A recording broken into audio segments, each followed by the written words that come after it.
Now, with all the accumulated knowledge that I have of the random experiment and the sample space, the very first question that I start posing, how do I define probability? Now, to answer all these kind of questions and various other questions which will tell you that how do we measure and define probability with various approaches, various events that are into the probability, we have come into this section, and this section is going to deal with the definitions and more mathematical expertise into the chapter of probability. So let's start. As I have used several words that are probability, sample space, random experiment, and I am defining on every step whatever words I have used. So in the last video lecture, you have seen that I have used the word probability. Although you might be aware of the word and its meaning, but let's come to a well definition defined instance where we can learn and understand what a probability is. So moving further, in probability, there are various approaches in which we can define and understand probability. Starting with the first is the classical approach. In this classical approach, we make certain assumptions, we give certain values and properties to different kind of events such as equally likely, independence. See, these are the various properties that certain event will have, and after having that, we'll do a probability calculation, and based on that, we'll end up with the final result. The next one is the relative frequency approach. In this frequency approach, we just try to find out what is the number of times of occurrence of a specific event. Suppose from a data set, if that data set is quite huge in very large in numbers, I am finding out an event X which is occurring suppose 40% of times. So there is a frequency which is attached to the occurrence of this event X, that is 40% of the total. So using these kind of values and certain more approximations, we find out the value of probability in this situation. The next one is subjective approach. Subjective approach is a kind of different thing which depends upon the assigner's judgment, right? The person who's doing the experiment and writing down all the observations and reports, there'll be a set of values which that specific person is going to assign. So depending upon the assigner's judgment, we'll have to find out the probability and work it out in that fashion. So the third one is subjective approach. So these are the three approaches in which we can define and understand probability. So I think we'll start with the classical approach very first. What is classical approach? In classical approach, if a possible outcome of an event is n, then we consider the fact that all are equally likely to occur, which means if I am considering an event x in which there are 4 possible outcomes, so the weight of every outcome is equal, which means the occurrence probability of the outcome 1, outcome 2, outcome 3 and outcome 4 is equal, and as these are the only set of sample space, so if I take their probability and add them up, I think the answer is going to be 1, which we have discussed in the previous part. Exactly in the same fashion, this is what the classical approach says. If you have an event in which there are n possible number of outcomes and every outcome is equally likely to occur, that is why on the basis of that I can say that probability of occurrence of every event is 1 by n. Suppose, let's take an example of a coin. So we know that on flipping a coin, I can only have either heads or I can have tails, right? These are the only 2 possible outcomes, and based on the classical approach of probability, each of them is equally likely to occur in the condition when the coin is unbiased. In case of biased coin, there might be a slight difference, but when we are considering the classical approach, it has to be sure that all the possible outcomes can come within equal probability, and that is how the probability of occurrence of either head or tail in a coin is half, because there are 2 outcomes and 100% by 2 will be 50%, which means the occurrence is exactly half and half. Next, if we have considered an example, so let's make it pretty sure with another example. Suppose I am rolling a die. If I am rolling a die, what are the possible outcomes that I can consider?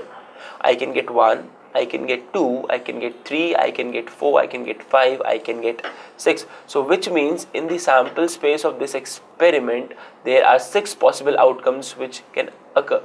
So if 6 possible items are occurring, so can I say that the probability of occurrence of every item is going to be 1 by 6?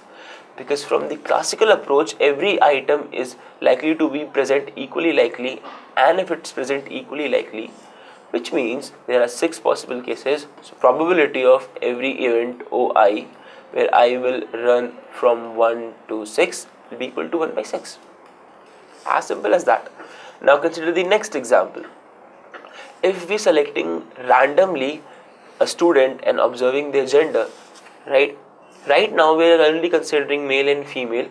We are not going into biological details in which we can consider transgender, bisexual, all those things. But on a normal basis, if I'm considering male and female, can I say that the probability of finding them is half? See, I cannot say that, because probability is only a definition and a function of sample space too, right? It will be more exact when we'll deal with the definition of sample space. What depends in finding out probability is the amount and the cluster of data set that you can consider for finding out a specific probability. If we are finding out randomly that a student is whether a male or female, I am not pretty sure that what are the number of students that I am considering, and also I am not pretty sure that either or all of them are going to respond to this question. Somebody might not be interested in telling, right? If we are doing an experiment and asking everyone what is your sex and either it is a male or female, somebody might not give you the exact details. So you'll have to consider all those reprimanding factors which will let you find the exact probability. But on a more generic case, if my data set is quite enough and huge, yes, on a rough scale, I can say that the probabilities of having a male or a female is half. I hope the point is clear. Another example. Suppose we are rolling 2 die, right? And summing the 2 numbers on the top.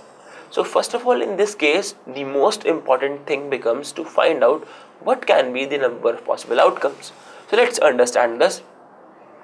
The minimum that we can have on a pair of die is 1, 1, and the maximum that I can have is 6, 6. As I have all the numbers in between, so I think there will be no discontinuity in occurrence if we start from minima and go till maxima. So the minima becomes 2 and the maxima becomes 12, right?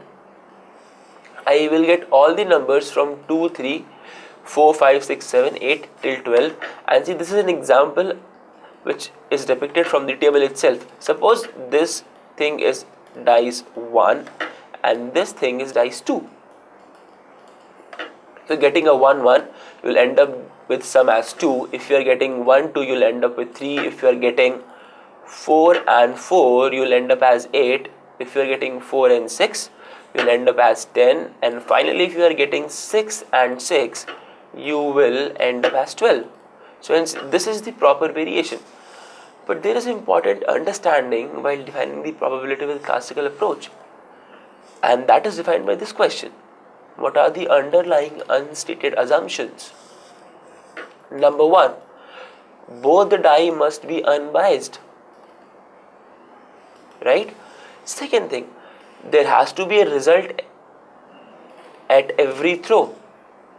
You cannot consider that one die gives you a specific value and other is not giving up, right? So these are the certain unstated assumptions which you have to consider while you are dealing with classical approach of probability, because the classical approach takes certain things into account, that is mutually exclusive, independence and all other factors. So while you are defining a probability with the classical approach, these are certain checkpoints upon which you'll have to think very carefully, and then only you can end up with a perfect answer. Moving further, the next approach is relative frequency approach, right? So let's understand what is this relative frequency approach. In this relative frequency approach, bits and bytes of a computer shop tracks the number of desktop computer systems that it sells over a month, right? So there is a tabular data in which we will consider how many number of desktops have been sold in how many number of days, right? For example, 10 days out of 30, 2 desktops were sold. This is a table. Let's understand what the table is saying. The number of desktops sold and number of days is 1. When the number of desktops sold was 0, the very first day, when the number of desktops were sold 1, the number of days were 2, right? And then it grows speed, and number of desktops were sold 2 when the interval of days was 30, and after that it was 12, the number of desktops sold were 3, and after that in the end, in 5 days, they have sold 4 desktops. So what is this telling you? If you'll add this up, this will give you a span of 30 days, right? And what is this? This number is going to give you the frequency with which desktops have been sold, right? See, in the very first day, no desktop has been sold. After that, next 2 days, 1 has been sold, and after that, in next 10 days, only 2 have been sold. But as we are going towards the lower part of the month, the number of sales increases. So there is a variation which is not linear in terms of number of days and number of desktops sold. But yes, there is a variation and there is a frequency. There is a weight attached to the number of days upon the number of desktops sold. So let's understand it more specifically. So in relative frequency approach, there is one word which holds very strong point, and that is estimated. See, we are just considering over here a data set of 30 days, right? But to be more and more exact into the terms of probability in relative frequency approach, the most important thing is your data set.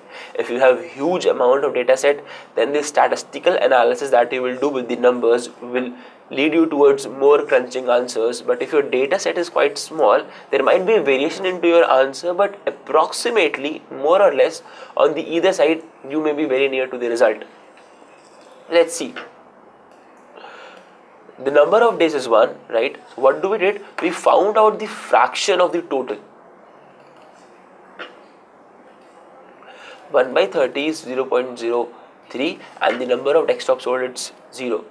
In next 2 by 30, that is 0.07, the number of desktops sold is 1. In the next lot, it is 10 by 30, that is 0.33, the number of desktops sold is 0.2. In the afterwards lot, it is 12 by 30, approximately 0.40, the number of desktops that has been sold is equal to 3. And in the last 0.17, the number of desktops sold was equal to 4. But there is a very interesting thing. If you'll see, the values that I am getting over here, while adding them up, I am getting very strange thing. I am getting the summation as 1. Which means, while finding out the fraction of the number of days in which a certain item or a desktop has been sold, this tells me that 0.03 fraction of the total data set number of desktops sold were 0. So this tells me about frequency.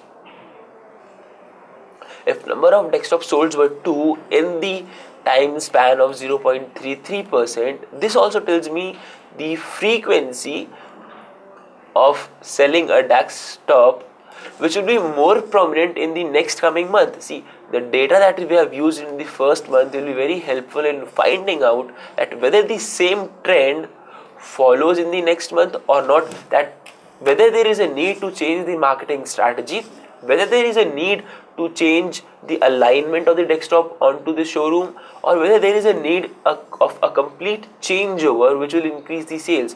So the very first I talked about chances, and this is how we use the probability into that. If I have calculated the chances of occurrence of selling of a desktop depending upon this frequency approach, I can very highly marginalize my earning through the number of selling of desktop if I use this probability approach very carefully. Now the next thing is subjective approach. As I told you, in this approach, the assigner's judgment is very important. The person who is assigning the probability is the prima facie of this subjective approach. As the definition also says, it is the degree of belief that we hold in the occurrence of an event. What does this mean? That if I am doing an experiment, there is a presumption that certain amount of success is allotted to this approach or to this event. So if I am able to do that, That means I am the assigner and I have a certain opinion, certain presumption in my mind that this kind of event will happen by this much of accuracy. Now, if it happens by that, then which means the probability that I have assigned or I have thought of is very correct. There are certain examples which can be justified by this. The first one is very funny. Girlfriend says yes when you ask her to marry you. So there can be a situation where you would have thought that you will propose your girlfriend on a Valentine's Day and she will react yes. This is your presumption, but she may end up with a no. So this is how the subjective approach is telling you that depending upon the assigner's reaction or assigner's faith into a certain statement or a certain event to happen, this is how we define a subjective approach. The second one, NASA successfully lands a man on the moon, which has been done. So yes, but by the time they were doing this experiment, they were not pretty sure whether they can do it. So that's why in the first they landed with an animal, that was a dog. So they have done certain amount of calculations, but they might thought that risking a life of a man is not worth. First we just do it with an animal or something else. First just land it over there and see whether it can be done. That is why they have done it. And after that they have landed a man successfully, right? The next thing is again very important. Suppose if you find this probability very much difficulty, this is getting you nowhere around, that you might thinking of dropping this course, right? But there might be a certain student or certain group of students who might find it so lovely that they want to continue over here. So see, depending upon the person upon whom this is subjected to, the answer is going to vary with yes or no, or in the variation proportion of 30%, 40%, 50%. So this is how the subjective approach is all about. Coming back to events and probabilities, an individual outcome of a sample space is called a simple event. What do we do in defining probability? First of all, we find out whether an event is happening or not, whether an event is simple or not. First of all, if the event is happening, whether it's random experiment or the sample space is defined or not. So if that is done, then we come to the basic proportion of event. An event can be described into a simple or a complex. So there is a definition which is applicable for simple event. A simple event cannot we break it down into several other events. I'll give you an example. I'll go to school. So this is a very simple statement. Either you'll go to a school or you'll not go to school. I'll go to school and in the third hour I'll play football or soccer. So this is a joint of two statements. There are two things that are happening. First, you go to school and the afterwards is in the third hour you go for soccer. So if you have done that, which means depending upon the success of event number 1, you are determining the occurrence of event number 2. So which means you play football is a simple event, you going to school is a simple event, you clubbing them, it becomes a complex event. Moving further, so what's an event if you're talking about so much simple and complex? An event is nothing but a collection or a set of one or more simple events in a sample space. Now suppose you are throwing up a die. You have thrown up a die and the number of possible outcomes is 1, 2, 3, 4, 5, 6. Now suppose you want to have an event that is even numbers. So what you will do, you will pick up the even numbers 2, 4 and 6. So for the event that is picking up an even number, 2, 4, 6 will become the part of outcomes, right? Or for example, suppose I am considering a simple event. The number 3 will be rolled, right? If a number 3 will be rolled, which means you cannot further divide it into any other simple event. Whether 3 is going to be rolled, it will come up as a yes or it will come up as a no. Now, coming up with the probability. The probability of an event is the sum of the probabilities of simple events that constitute the event. And the probability of an event is the sum. Why? Because the number of outcomes that we have taken up for a certain event and the number of outcomes that are actually coming, if they are in sync with each other, then only we can say that the probability of an event is going to be the sum of all the probabilities. For example, let's see. We have thrown up a fair die and the outcomes that we are getting is 1, 2, 3, 4, 5 and 6. So depending upon the classical approach of probability, and every occurrence is equally likely, so I can say that probability of occurrence of 1, probability of occurrence of 2, occurrence of 3, 4, 5, 6 are all are equal, and their summation of POI is equal to 1. So which means for every event the outcome will be 1 by 6. But if I have considered an event in which I need to have an even number, right? For finding out the probability of this, I need to sum up all the probabilities of the simple events. So now understand this very properly. If I have considered my event to be collection of even numbers, so in this event I'll have 2, 4 and 6. But this can be further divided into set of 3 simple events, which is nothing but getting up a 2, getting up a 4 and getting up a 6. And the total probability of this big event will be nothing but sum of all these 3. Now if I have considered sum of all these 3, so that will be 1 by 6 from this, 1 by 6 for probability of 4, which can be taken out from this, and 1 by 6 will be the probability of occurrence of 6. If I'll add them up, the answer will come as 1 by 2.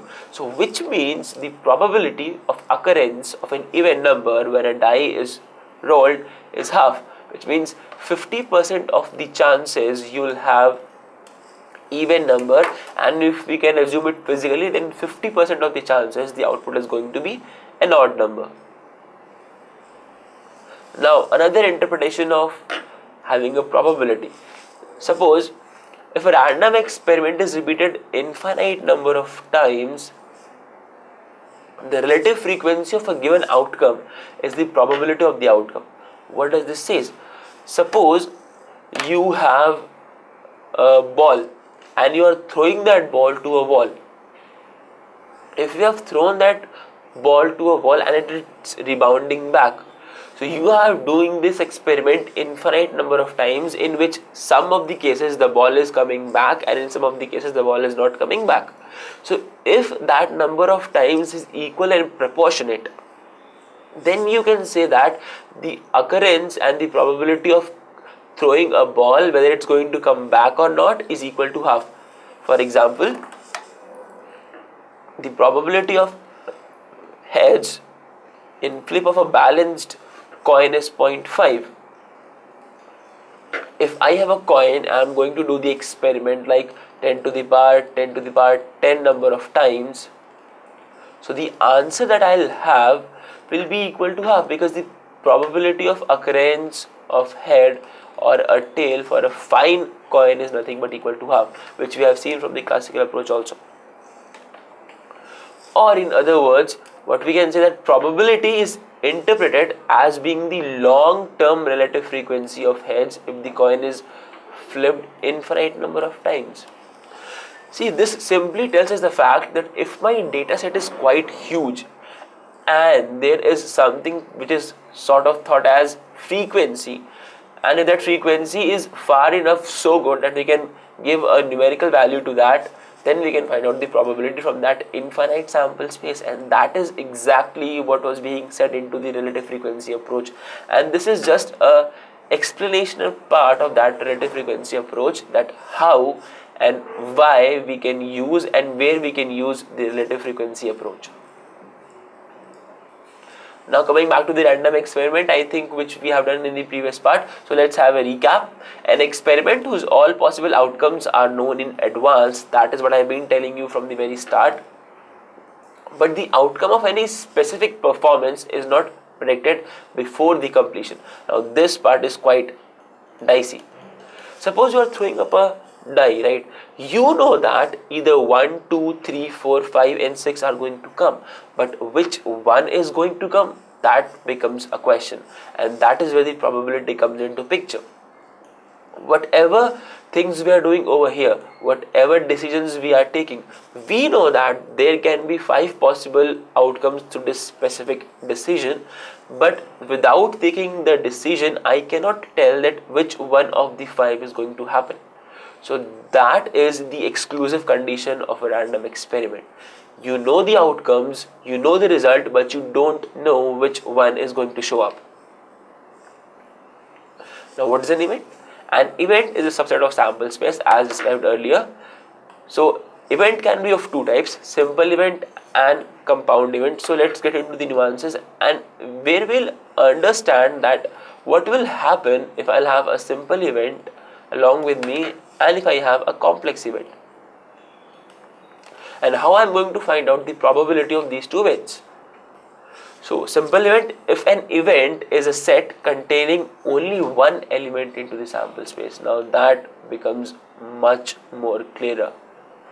Now, if you have an event in which there is just one element into the sample space, that is how it becomes a simple event. Suppose I am saying that I have 2 apples,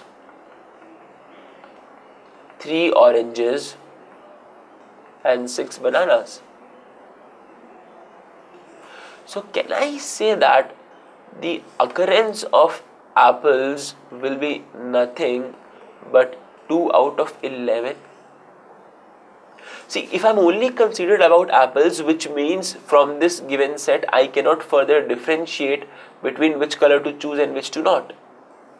I have only 2 apples, 3 oranges and 6 bananas, and I have no other option to further disintegrate this choice. Either I can have apples or I can have oranges and bananas but not apples. So this is a simple event, choosing up an apple from a selection where you have apples, oranges and bananas. And in compound event will be an event in which you can have more than one element. And how to understand this? If you are having more than one element, suppose from the same example, I should have either apples or bananas. So, having apples or bananas, which means I can have apples or I can have bananas. So, what is the probability of getting up an apple? The probability of getting up an apple in this case is 2 by 11. Probability of getting bananas is 6 by 11. See, I am not considering both, because if something is an apple, it will be an apple, it will not be a banana, and if something is banana, it will be a banana and not an apple. So the intersection is not entertained. Some of you might be having a question that why we are not taking intersection. That's the reason. If I am taking a banana, it will be a banana. If I am taking an apple, it will be an apple. So the probability will become 7 by 11, which means approximately 63% of the selection will give me either an apple or a banana. So see, this is how what is compound event. In compound event, I'll have more than one point in the sample space, but in a simple event, I'll just have one element in the sample space. Having learned all those techniques, that what are the defining methods of probability, how we'll define it, how I've used it, let's come to the exact mathematical part. And that is, if a random experiment can result only in n different equally likely outcomes, and from all those n events I can have small n that are coming in specific response to an event that is designated, the probability of that event A will be nothing but favorable cases upon total number of cases that are present in the sample space. And in terms of normal English, it is written as favorable cases upon total number of cases. So let's understand this remark which has been given over here. If the probability of a certain event is 1, it doesn't mean that event is going to happen with certainty, and if the probability of this event is 0, it doesn't mean that event can never occur. It is a relative thing which just occurs with respect to the sample space, and for a given situation and instance, if we have said that the probability is 1 or 0, it will not declare the fact that in the first case it is always going to happen, or in the second case it's never going to happen. So doing all those mathematical terms, understanding the nuances of probability and its definition technique. So let's do an example. So mind you, in doing a probability, the first thing that you have to keep in mind is definition of sample space. Once you have done that, after that it becomes the favorable cases that you can think of for the given event. Now let's understand the same thing with this problem. Two fair coins are tossed. What is the probability that at least one head occurs? And mind you, in probability, one thing is definitely going to matter, and that is English. You have to decipher what is written in English into a mathematical term. Now let's get this. At least one head. At least one head means I can either have one head or I can have two heads. Both of them. So if two coins are tossed, first of all I need to fix my sample space. And what is the sample space? Sample space is the occurrence of all the possible outcomes. So in this case, let's find the sample space. If two coins have been tossed, so either they can result in head or tail. But this is the response of first coin. The second coin in the same fashion can result in either of them. So the final output will either be head, head, heads on first, tails on second, tails on first, heads on second, tails on first, tails on second. So I can see that there will be four possible outcomes that will come inside the sample space. But the event that is being defined is that at least one head. So the favorable outcomes for this event will be at least one head, will have one head as well as two heads. This is having two heads, so this guy is in. This is having one head, so this guy is in. This is having one head, this guy is in. This is not having either one head or two heads, so this guy is out. So which means that I have four outcomes, and out of four, three are the favorable outcomes. So depending upon the definition of probability of this event, suppose I call this event as E, is favorable by total number of possible, and that is 3 by 4.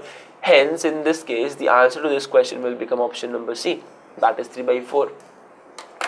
I hope that the definition, example and the understanding part of probability will be much more clearer in this video lecture, and will keep on continuing from the next one.